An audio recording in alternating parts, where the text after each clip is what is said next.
Jangan cepat-cepat, saya pengen tobat dulu, saya pengen ini dulu, pengen itu dulu. Anda tidak bisa memilih. Harap-harap hidup lebih panjang, tapi maut datang lebih cepat dari apa yang Anda duga. Hei, jangan lalai dengan kehidupan, karena kapan saja maut datang tanpa diundang. Jika Anda terpikir berbuat maksiat, bayangkan seketika akan wafat. Ada bagian-bagian episode kehidupan itu yang dimintakan oleh Allah terjadi, ditetapkan itu kemudian terjadi untuk menguji dan mengetahui sejauh mana peningkatan amal soleh bisa kita tenun. Dan di situ kita bisa melihat siapa sesungguhnya diri kita. Nah, kaidahnya termasuk disebutkan di dalam Al-Quran surah ke-67 ayat yang kedua, ya. Quran surah Al-Mulk ayat yang kedua. Walladzi khalaqal mauta wal haya liyabluwakum ayyukum ahsanu amala. Dialah Allah yang telah menjadikan kematian juga kehidupan. Jadi ada wafat, ada hidup. Di balik kematian dan proses kehidupan, di episode itu semua ada ujian-ujian siapa yang bisa meningkatkan amal solehnya. Jadi ada ujian yang boleh jadi disebabkan dengan datangnya kematian. Misal mohon maaf ya, kita berduka cita dan berdoa yang terbaik kepada Allah untuk saudara-saudari kita yang kemarin diuji oleh Allah dengan peristiwa jatuhnya pesawat kemarin dalam satu maskapai, dan kita bermohon pada Allah semoga orang-orang beriman yang wafat pada saat itu diterima amal solehnya dan wafat dalam keadaan husnul khatimah insyaallah, ya. Tapi di balik pelajaran itu ada kaidah disebut begini, ada musabbib, musabbab, ada sebab. Musabbib yang menetapkan itu terjadi, Allah subhanahu wa ta'ala.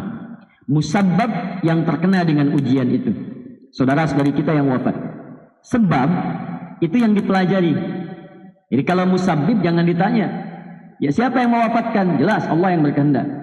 Musabbab jangan disoal, kenapa mesti dia yang wafat? Kenapa nggak Ustaz Adi aja? Ini kan nggak bisa.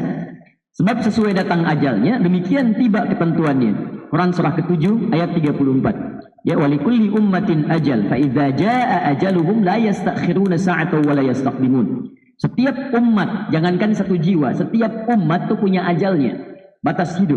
Jika sudah datang ajalnya maka jangan disoal. Dia tidak bisa dimajukan, juga tidak mungkin dimundurkan. Tiba, selesai. Itu musabbab. Tapi yang dipelajari sebabnya. Itu yang kemudian kita dapatkan sebagai hikmah kehidupan, ibrah. Ya, bagaimana itu bisa terjadi dalam proses kehidupan kemanusiaan, itu yang kita pelajari. Misal, apa penyebab pesawat itu jatuh? Sebabnya apa? Apakah karena human error? Apakah karena mesinnya yang kurang pengecekan? Apa karena landasannya yang kurang bagus? Dan sebagainya. Sebab itu dipelajari untuk meningkatkan kualitas kehidupan setelahnya. Tapi yang diinginkan oleh Allah bukan karena persoalan dunia saja. Kata Allah, ketika seseorang melihat kejadian-kejadian bahkan dalam kematian, yang harus dilihat untuk meningkat adalah yang pertama amalnya. Liyabluwakum ayyukum ahsanu amala. Perhatikan, dari sekian yang wafat itu, amal soleh apa yang pernah mereka tenun sampai dengan menuju kematiannya. Ternyata ada satu di antara sekian yang wafat itu, Masya Allah, sebelum masuk ke dalam pesawatnya, dia baru menamatkan kegiatan rutinitas pekanannya, menghatamkan Al-Quran 1 juz sebelum naik ke pesawat. Masya Allah, Maria Ulfa terbiasa membaca Al-Quran, masuk dalam komunitas pecinta pembaca Al-Quran. Pada saat itu dia tamatkan 1 juz dari kegiatan rutinnya. Saat masuk ke pesawat itulah kemudian Allah berkehendak wafat setelah menamatkan bacaan Qurannya. Pertanyaannya, antum diwafatkan dalam keadaan apa? Karena itu belajar dari orang-orang yang diwafatkan oleh Allah Subhanahu wa ta'ala. Ada yang wafat dalam keadaan sujud saat sholat, ada yang wafat sedang dalam keadaan mendengarkan tausiah, ada yang wafat dalam keadaan membaca Al-Quran. Karena itu para ulama mengatakan, keluarkan spirit ayat ini dengan memberikan isyarat pada diri kita sebagai pedoman kehidupan. Jika Anda terpikir berbuat maksiat, bayangkan seketika akan wafat. Maka maksiat itu kita hindari dan taat itu kita kerjakan. Itu prinsip ayat ini yang didahulukan. Ya, makanya rahasia ayat ini mengatakan pada kita, rahasianya, kenapa mau didahulukan? Padahal kan kaidah kehidupan mengatakan hidup dulu baru wafat. Silahkan cek, hidup dulu baru wafat. Tapi kenapa ayat ini mengatakan wafat dulu baru hidup? Walladzi khalaqal maut, maut dulu baru hayat. Nah, ini membacanya perlu menggunakan pendukung aspek ilmunya, disebut dengan ilmunya ilmu balaghah. Ilmu balaghah dibagi kepada 3 bagian. Satu disebut dengan ma'ani, kedua disebut dengan bayan, ketiga disebut dengan badi'ah. Ma'ani, ilmu tentang cara memilih kalimat-kalimat sehingga sesuai dengan objek saat itu dipilih dan diungkapkan. Kadang berbicara kepada anak kecil lain dengan pada pemuda. Bicara pada pemuda lain dengan orang dewasa. Dalam ilmu balaghah disebut dengan muqtadul hal. Maka perlu dipilih kalimat-kalimat yang sesuai.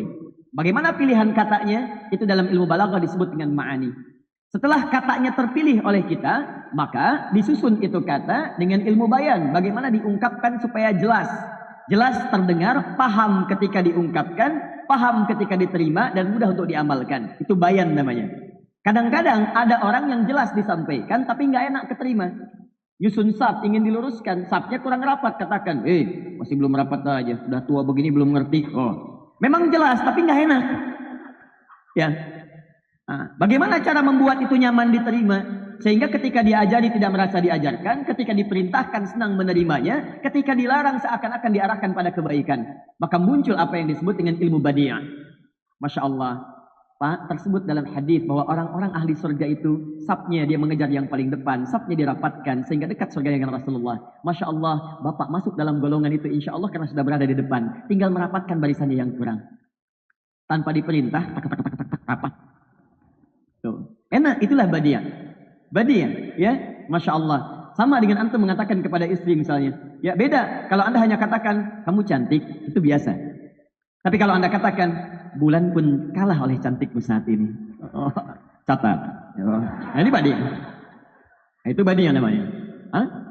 Dalam ilmu bayan, ini banyak metode. Ada majas, ada dan sebagainya. Di antara metodologinya ada yang disebut at-taqdim wa at-ta'khir. At-taqdim, ya, wa at-ta'khir. Wa at-ta'khir. Kalimat yang diawalkan dan diakhirkan. Jadi susunannya tadinya normal, standar.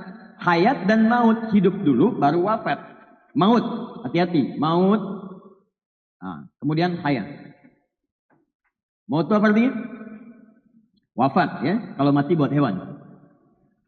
Wafat. Baik, siapa yang mewafatkan? Allah yang mewafatkan, berkehendak, ditugaskan malakul maut. Dari mana tahunya? Quran surah ke-32 ayat 11, paling kanan sebelah bawah. Qul yatawaffakum malakul mautil ladzi wukila bikum. Katakan Muhammad diutus malakul maut yang akan mewafatkan. Yang mewafatkan malakul maut, malakul maut.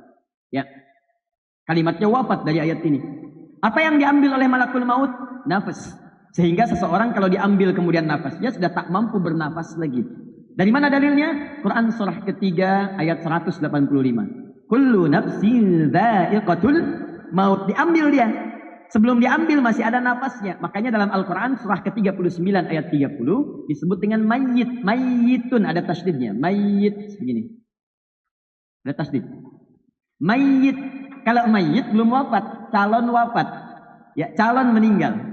Mayyit. Mayyit. Mayyit. Calon meninggal. Mayyit masih ada tasdidnya. Innaka mayyitun, kamu akan wafat. Setiap manusia pasti akan pulang, pasti akan wafat. Diambil kemudian, diambil tasdidnya, naik. Nafasnya diambil, kullu nafsin dha'iqatul maut, diambil, malakul maut ngambil. Begitu diambil hilang tasdidnya jadi maitun, mait. Jadi bulatan atasnya. Mait. Bulat, sukun. Sukun itu tenang, begitu diambil mesti tenang. Ya ayyatuhan nafsul mutmainnah. Hei jiwa-jiwa yang tenang, saat diambil tenang kalau beramal saleh. Quran surah 89 ayat 27 sampai 30.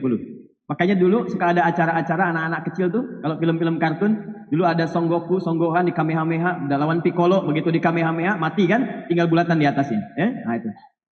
Itu dikarang oleh Suzuki Watanabe tahun 97. Dia belum tentu hafal tuh. Saya jarang nonton yang begitu, cuman saya suka lihat kenapa anak ini lihat, saya baca, pengarangnya Suzuki Watanabe, ditulis tahun 97, tokonya ini. Jadi kalau kita cerita sama anak-anak, kita nyambung. Kemudian kita arahkan pada yang lebih baik. Tahukah kalian yang lebih hebat daripada Son Goku? Siapa? Ali bin Abi Thalib. Kita masukkan kemudian sahabat di situ. Kalau tidak kenal susah. Saya hafal dulu tokoh-tokoh dulu. Satya Baja Hitam, RX, RX Bio, RX Robo, Pedang Matahari, Tendangan Maut. Wah, hafal saya. Apalagi Yoga, Senseiya, Debu-debu Intan, hafal saya. Dah, dari sini. Baik. Kita mau kodimah ya. Kita belum belajar ini. Nah, ini saya ingin tekankan dulu. Mayit, kemudian wafat dia, diambil lewat maut. Maut, perhatikan baik-baik. Maut didahulukan, hayat diakhirkan. Sekarang bagaimana cara menerapkan kaidah ini? Seharusnya, kalau dalam kalimat standar, bukan menggunakan ilmu tinggi seperti balaghah, hayat duluan. Kalau bahasanya bahasa manusia akan dikatakan begini, walladzi khalaqal hayata wal maut.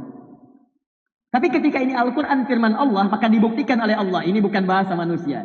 Maka Allah menggunakan kalimat yang sangat tinggi. Kata Allah, walladzi khalaqal mauta wal haya. Diberlakukanlah dalam ilmu balaghah yang disebut takdim wa ta'khir. Kenapa maut didahulukan takdim, kemudian hayat hidup diakhirkan takhir? Nah, dibaca lewat ilmu balaghah, kata para ulama, kenapa kehidupan diakhirkan takhir? Karena umumnya manusia seringkali berharap kematian itu jauh di akhir, ingin hidup lebih lama.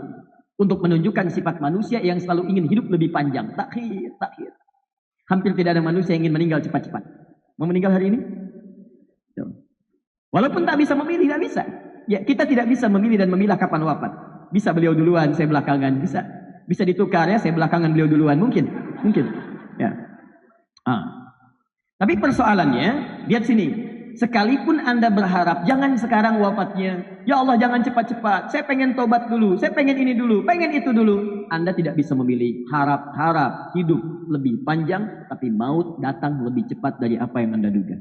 Karena itulah maut dikedepankan untuk memberikan pesan bahwa, hei, jangan lalai dengan kehidupan. Karena kapan saja maut datang tanpa diundang. Bisa Anda diwafatkan di pesawat. Bisa diwafatkan di kendaraan darat. Bisa juga di lautan. Bahkan tidak sedikit yang wafat di pembaringan. Sahabat Nabi berjuang mati-matian di medan tempur tapi tidak wafat juga. Sudah berapa tombakan dirasakan, padang goresan juga dirasakan, tapi wafatnya di pembaringan. Teman-teman sekalian, karena itu saya mengingatkan sebagai membuka kajian pada hari ini, ketika ada seorang diwafatkan atau kejadian, belajar. Kata Nabi, ingat rumus cepat ya, ini rumus cepatnya. Uzkuru mahasina mautakum. Kalau ada orang wafat, segera lupakan mungkin hal-hal yang kurang dalam hidupnya, tapi angkat kebaikan-kebaikannya untuk diteladani. Di kaidahnya kalau ada orang wafat, jangan diungkap kekurangannya, selesai dengan wafatnya. Selesai. Yang harus Anda angkat kebaikan-kebaikannya. Si fulan wafat, Masya Allah ahli masjid. Si fulanah wafat, Masya Allah penghafal Quran. Nah, ketika itu semua diangkat, maka itu akan jadi motivasi bagi kita untuk meneladani itu semua. Nah, yang kedua, ketika Allah menciptakan episode kehidupan pun, setiap fasenya pasti ada hikmah yang bisa digali. Ya, maaf, termasuk mungkin tadi kenapa ustadznya biasa datang jam 8, sekarang 8.45. Di antaranya adalah, coba lihat, dari jeda 45 menit itu, kebaikan apa yang bisa Anda hasilkan dalam fase menunggu itu. Disitulah perbedaan satu dengan yang lain. Ada yang menghafal Quran, ada yang lihat status, ada yang melihat internet, ada yang macam-macam, ada yang mikirin ustadz. Kenapa sih ustadznya terlambat? Ada yang macam-macam. Disitulah. Like and subscribe.